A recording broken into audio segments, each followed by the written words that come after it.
Hey everyone, it's baze.djunkiii transmitting from Hamburg, Germany, back with a new video, and well, back with my chart tour video for November 2K23. Actually, it's mid-month kinda, so it's time to shoot like a video about the records I liked most within the past 4 to 5 weeks, I guess, including some I received as promos actually. If I sound a little weird, I caught the sniffles pretty bad, I guess, so I try to make not too many like weird noises in between, but if I do, bear with me because I can't help it right now. But let's start out with a record you've already seen.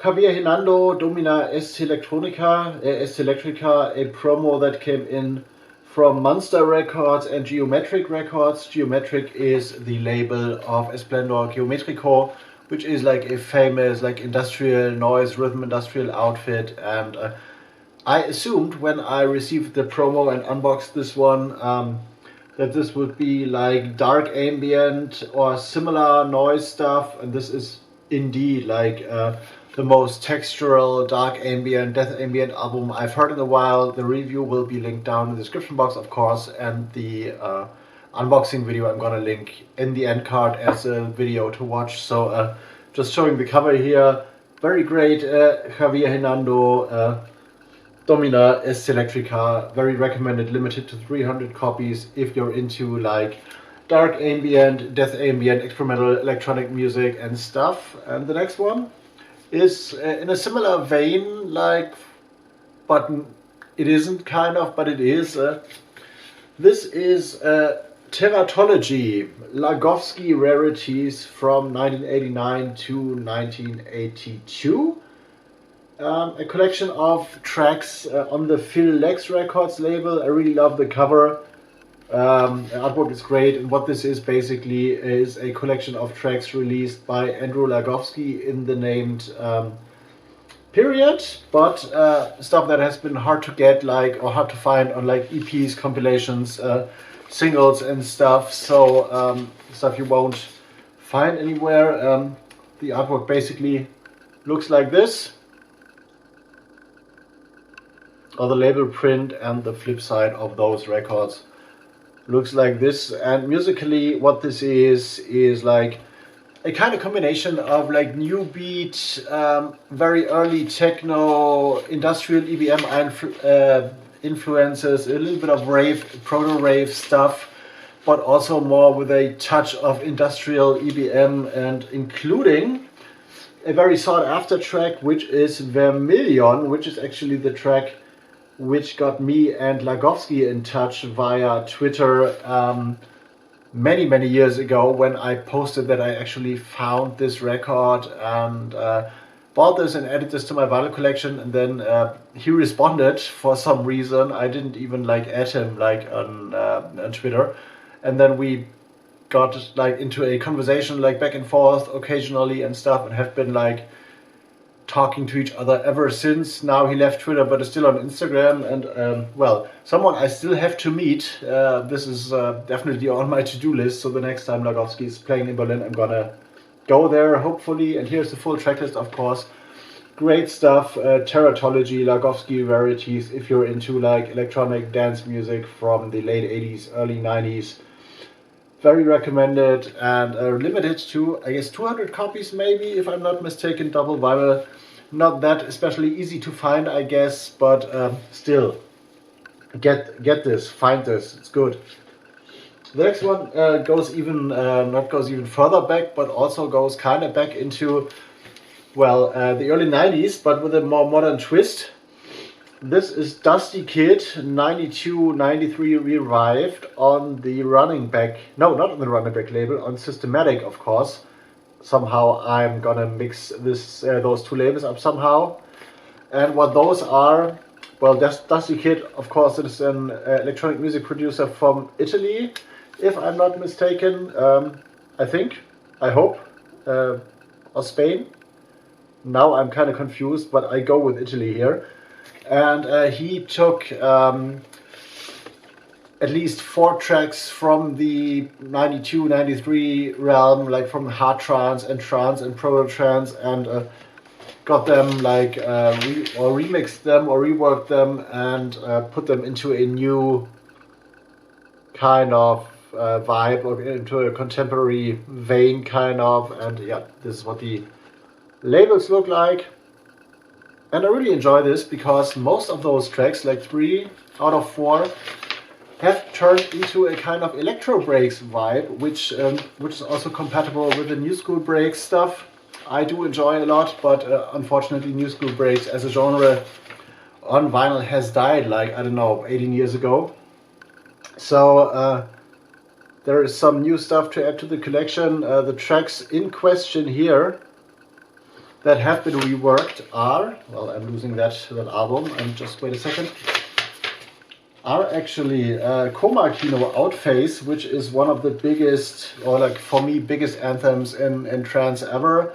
Datura Eternity, Ramin Brain Ticket, which is also like a classic and has been released on IQ, I guess, originally, and has been also re-released several times, and also Microwave Prince Transmitter Online, which has been also on one of the records I've been showing in one of my other chart hall videos, because there has been a Microwave Prince album out, which collects basically a lot of tracks also on the label that is Esprit de la Jeunesse, which is the mother label of Systematic, actually. So Dusty Kid, 92, 93 revived, good stuff, electronic dance music stuff with a like electro breaks attitude and a trance attitude. So well, if you're a DJ and you play that kind of stuff, this is recommended.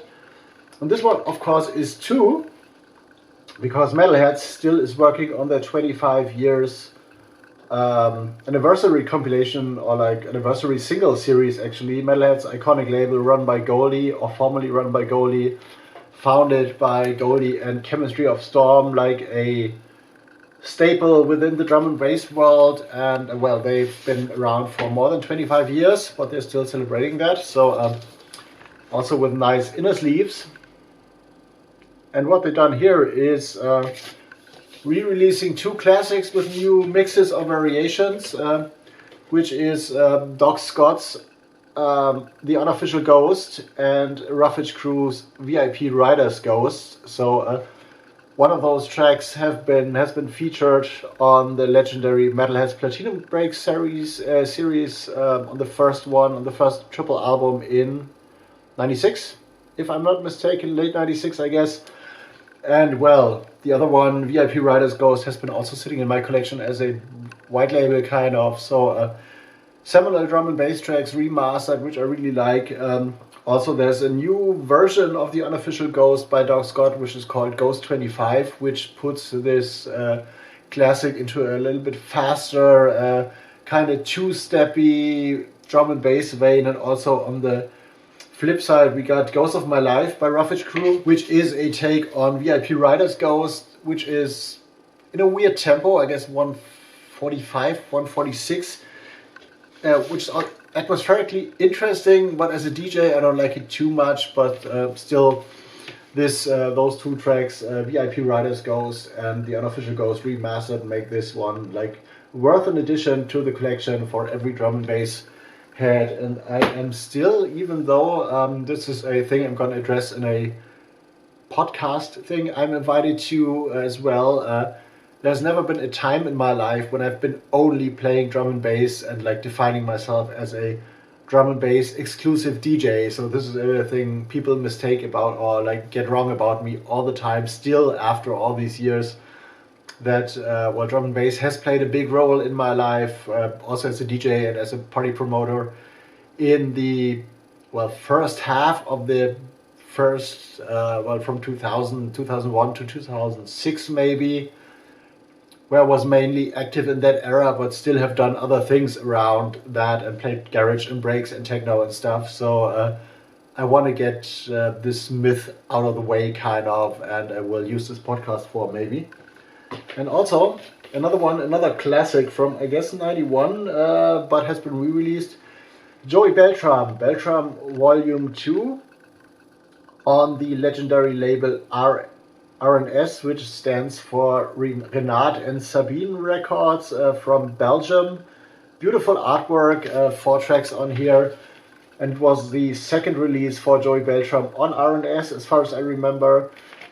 Well, and in that era, Joey Beltram was considered one of the hardest, I guess, DJs around in the, at least, techno scene in the US. And those tracks, well, kind of speak volume about that. Not very fast, but in their ravey technoid attitude, they are like very dark. And if you know tracks like Human Resources Dominator, which also has been, I guess, remixed by Joey Beltram, this is kind of like darker techno rave stuff. I would say like proto-hardcore. It's not really hardcore, but they are very like heavy and punchy and compressed and dark. So a kind of precursor, probably a precursor of what Gabba did in the Netherlands, or hardcore did in the Netherlands later onwards, like from 92, late 91 onwards. But this is, if you like hardcore, early hardcore stuff and ravey Hoover techno, this will be definitely up your street.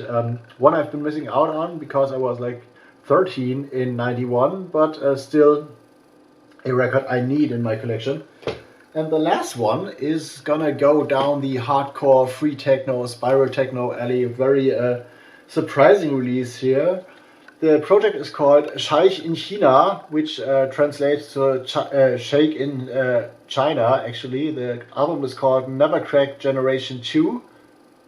On the flip side, we got this beautiful little WTF logo, which is definitely referring to the cover artwork, and this has been released on the Hamburg-based label Hafenschlamm Records, which is a very unusual release for the label, I guess, and very off, because this, if I think like 20 years back, 22 years back, would have been a major hit in the like free techno, technical scene. Like, this is very unhinged hardcore meets speedcore meets anarchcore kind of stuff.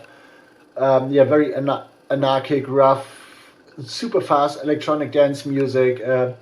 If you're familiar with the French technical scene and the sound system culture in there, this will be definitely a sound that speaks to you. If you remember labels like Petit Gris or like Esploratoire and Espression and all that kind of stuff, this is definitely up your alley. So yeah, Never Crack Generation 2.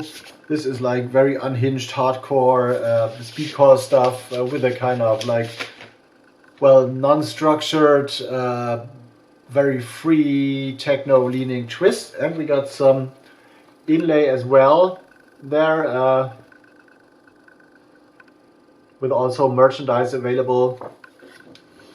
So yeah, very unhinged, brutal, heavy music, and with a kind of punkish attitude, but this is like harsh electronic music, of course. And like, think about like 150, 60, 80 BPM plus into the way up into the 200s, I guess. And yeah, if you're like into Gabba and speedcore and well, as I said, like Espresso Lyon or Esploratoire, whatever, those labels, check this out, try to get this, because I guess this is very limited as well. I'm not too sure about the actual print run, but I guess not more than 300 copies. So BazeJunkii out for now. This was like a bigger chart haul this time, and I guess the next one will be around the same volume of records. So I'm starting to invest more into records again, slowly, but yeah, I'm out, gonna go into editing mode, uploading this one, and maybe uploading a new DJ mix on my secondary YouTube channel as well tomorrow. We'll see how that goes. For now, see you on the next one.